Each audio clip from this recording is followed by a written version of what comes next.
Here with Dr. Craig Evans, and he talked a little bit about the manuscript evidence, and maybe you can just tell us how many ancient Greek manuscripts there are and evidence of the New Testament. Happy to do so. There are 5,800 manuscripts that we know of in Greek that were produced prior to the invention of the printing press. About 200 of these date to the year 300 AD or earlier. A few of them actually reach back into the 2nd century. In other words, within about 50 years or so of when the Greek New Testament writings were originally produced, and they were produced in the 1st century. And what we find is that these manuscripts are not only numerous and very early, they're also very accurate. We're able to compare them and through study come within 99.6 or so percent, we feel confidently, of what the original text read when the apostles wrote the writings in the 1st century. We also have discovered that the manuscripts were in use a very long time before they were discarded or worn out. We know this because of manuscript discoveries in Egypt, especially at the city of Oxyrhynchus. We see that manuscripts were used for typically 150, 200, even 300 years or longer before being discarded. Now, if this holds and applies to the New Testament writings, this means that the original writings, what we call the autographs, would have been in circulation at least 100 years or longer, which means then that the writings we now have that have survived, that we have in museums and libraries today, that these writings that we possess would have been written around the year 200 to 220 AD, at a time when the originals were still in circulation and were still available for copying and for study and for comparison.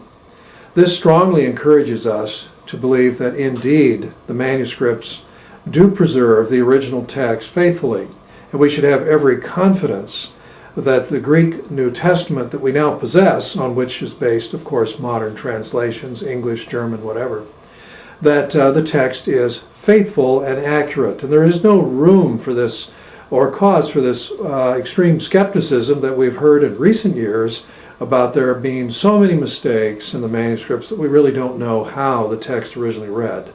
That just flies in the face of the actual evidence. There's been some question specifically in the ancient early manuscripts. For instance, 1 John 5:7. Is that found in any of the ancient manuscripts? 1 John 5 is an interesting case. This expansion of verses 7 and 8 took place in the medieval period in Latin, and when Erasmus was preparing his first, what we would consider the first critical Greek New Testament text, actually printed by comparing 6 or 7 manuscripts which weren't really very old, but he did the best he could with what he had in the 1500s.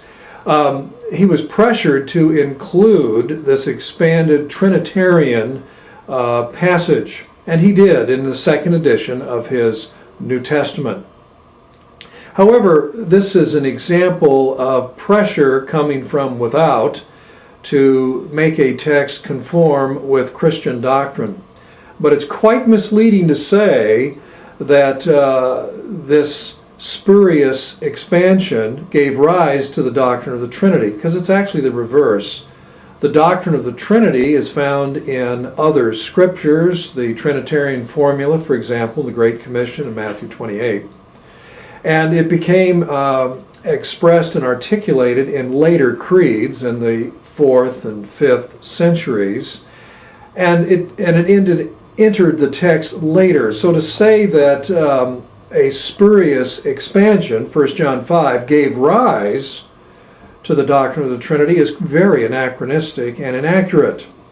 It was the Trinitarian doctrine already derived from other scriptures that gave rise to the expansion in 1 John 5.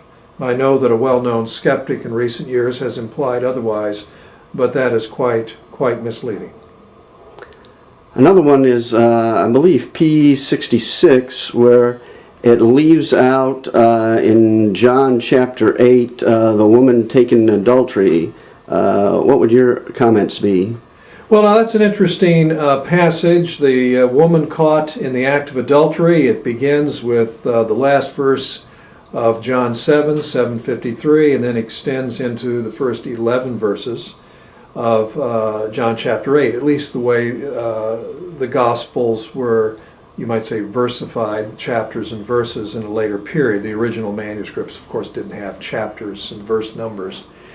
And what we found was that when we found earlier manuscripts reaching back to the 4th century and even into the early 3rd century, such as P45, as well as other papyri, that passage simply isn't there. When you go to the oldest manuscripts, it goes from John 7:52, as we would number it now, from John 7:52 to John 8:12, with no indication that anything used to come between that. So scholars rightly have concluded that John 7:53 to 8:11, this classic story of the woman accused, was not original to the Gospel of John. Now, it still leaves open the question, is this an authentic story? Then there are many scholars who think it really is an authentic story. It's completely in keeping with Jesus' character. And so, but whether we conclude it's authentic or not, we don't gain anything, we don't lose anything. We know Jesus befriended sinners.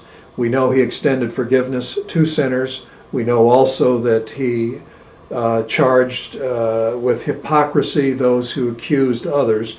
And so it's nothing is actually lost, but in any event, it probably is an authentic story, but it wasn't originally in the Gospel of John. And it's only later manuscripts where the story appears. But you know, even in some of these later manuscripts, the passage occurs and there are asterisks or other sigla noting or warning the reader that there are some questions about this passage as to whether it should really be here or not. Okay, I was just wondering about switching to the Old Testament and the great discovery of the Dead Sea Scrolls that we have, I think it's Psalm 145. They found an alphabetical psalm with the missing verse. Would you want to say something about that? Yes, that's an interesting case. It's verse 13. An alphabetic or acrostic psalm. What happens is the first letter of a verse begins with a letter in the alphabet, but in the order, verse by verse, of the letters in the Hebrew alphabet. And so we would say in English A, B, C, D. It's a little different, of course, in Hebrew. And when we get to verse 13, we expect then, after 13 and before verse 14, we expect a verse to appear that begins with the letter N. And the letter N, if it were Ne'eman, for example, it would mean faithful. But the verse isn't there. And so we go from L, M, and then skip over N, and then we go to the next letter in the Hebrew alphabet, which is Samech. And on we go. And so scholars always wondered, you know, did a verse slip out? Did it accidentally just get skipped somehow by a scribe? Well, the Greek translation has the verse. And in Greek, the word is pistos. Pistos means faithful. And faithful, translated into Hebrew, is Ne'eman. Ne'eman begins with an N. And so scholars surmise that there really was originally an N verse.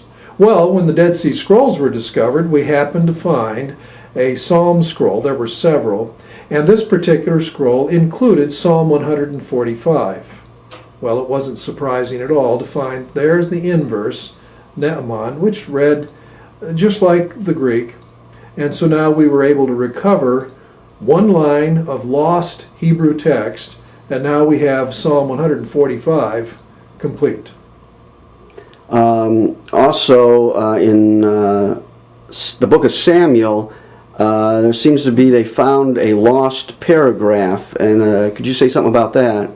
At the end of chapter 10 in 1 Samuel and beginning of chapter 11, we have a very abrupt, in the Hebrew Bible, a very abrupt shift in the story. And we're told about some tribal chieftain who's oppressing some of the people of Israel, a fellow named Nahash, who threatens to gouge out the right eye of the Israelites and so on. It's an interesting story, and it's such an abrupt beginning. We always wondered, is there something missing? And Josephus, the first century Jewish apologist and historian, he tells the story, and he seems to know more about the story than what we had in the Hebrew Bible.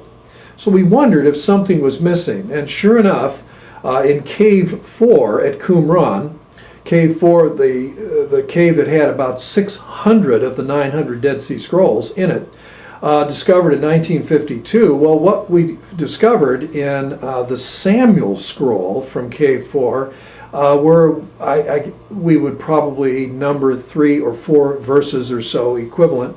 We found a missing paragraph that makes the transition from 1 Samuel 10 to 1 Samuel 11 a lot smoother, and explains why Nahash was doing what he was doing in putting down a rebellion involving some of the tribes of Israel that were in his jurisdiction. And so now the text makes sense. It shows that Josephus knew what he was talking about. And so in this particular case, we have the restoration of as many as 2, 3, maybe even 4 verses. Is there any translation that you would recommend or study Bible? Well, there are 2 or 3 recent translations that have come out. There is the New English translation, the Net or Net's translation. Some of the scholars at Dallas Seminary have been involved in that. It has great footnotes. It's a very literal translation. One of my own personal favorites has been the New American Standard Bible. It's a very literal translation. I realize some people prefer a less literal, smoother, more modern English sounding translation like the NIV.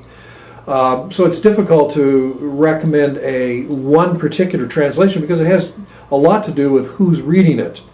I would, for children, I would urge using something like the NIV because it's just easier for them to read and understand. But for more scholarly study, I would recommend using something that's a bit more literal and matches more closely, word for word, to the extent that's even possible. And the Hebrew in the Old Testament, or the Hebrew in the Greek, or the Greek in the New Testament, I mean. But there is no substitution for studying the original languages, so that you can just sit down and read and study the biblical text in its original language. Okay, any other comment you'd like to make? Well, the Dead Sea Scrolls, to return to that topic, the scrolls have shown how stable the Hebrew Bible, the Old Testament manuscripts really were.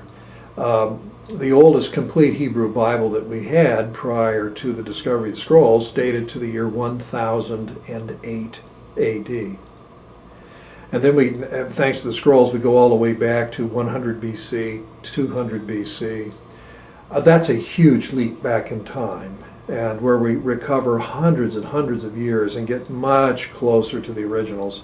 And to find the text stable, reading the same way, I think it shows that the Hebrew manuscripts are indeed reliable. And I think that's a pretty amazing story in itself. The other thing about the scrolls too is they tell us about the world of Jesus and his apostles. Now we have important context for some of Jesus' teaching about the kingdom of God, for example, or messianic expectation. What was the Messiah expected to do? Well, people would be healed when he came. The blind would receive their sight. The dead would be raised up. The poor would have good news preached to them.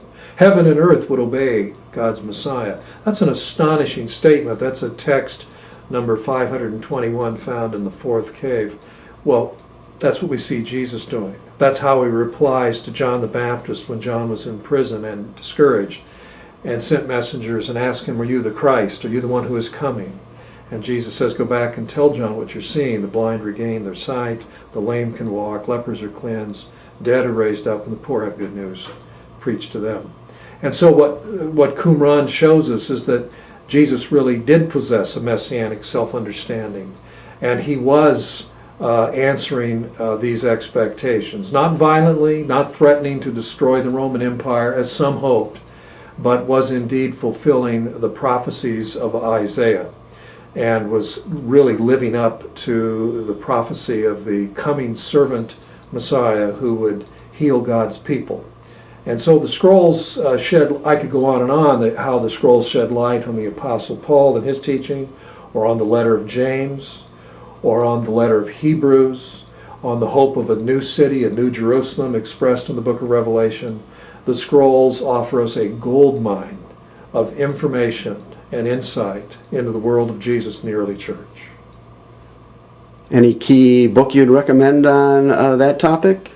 Well, I have written a handbook, a guide to the Dead Sea Scrolls. If anyone wants to pursue this question further, it's published by B&H. It came out a year ago.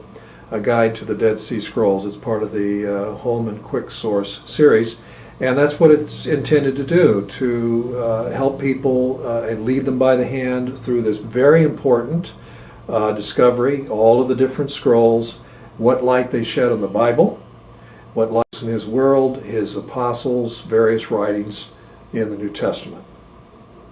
Okay, well, thank you very much. I appreciate your time. You're welcome.